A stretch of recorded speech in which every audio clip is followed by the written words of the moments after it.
The vast majority of breast cancers start out hormone-dependent, meaning the primary human estrogen, called estradiol, plays a crucial role in breast cancer development and progression.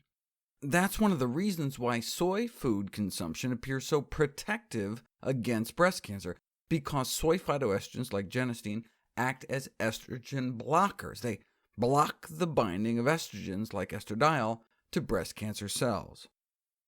But wait a second. The majority of breast cancers occur after menopause, when the ovaries have stopped producing estrogen. What's the point of eating estrogen blockers if there's no estrogen to block? It turns out the breast cancer tumors themselves produce their own estrogen from scratch to fuel their own growth. Estrogens may be formed in breast tumors by multiple pathways. The breast cancer takes cholesterol, and using the aromatase enzyme, or 2-hydroxysteroid dehydrogenase enzymes, produces its own estrogen.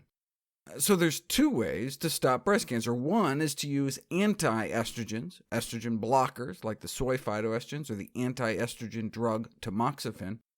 However, another way to block estradiol is by using anti-enzymes to prevent the breast cancer from making all the estrogen in the first place. And indeed, there are a variety of anti-aromatase drugs in current use.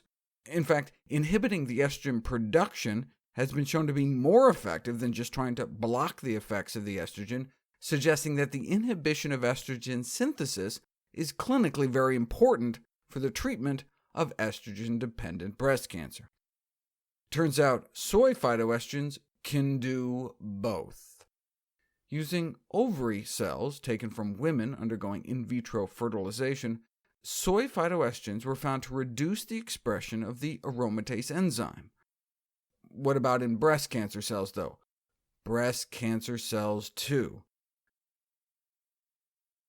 Not only suppressing aromatase activity, but the other estrogen-producing enzyme, too. But this is in a petri dish. Does soy suppress estrogen production in people, too? Well, circulating estrogen levels appear significantly lower in Japanese women than American white women, and Japan does have the highest per capita soy food consumption, but you don't know it's the soy until you put it to the test. Japanese women were randomized to add soy milk to their diet or not for a few months. Estrogen levels did seem to drop about a quarter in the soy milk supplemented group. Interestingly, when they tried the same experiment in men, they got similar results, a significant drop in female hormone levels, with no change in testosterone levels. These results, though, are in Japanese men and women that were already consuming soy in their baseline diet, so it's really just looking at higher versus lower soy intake. What happens if you give soy milk to women in Texas? Circulating estrogen levels cut in half.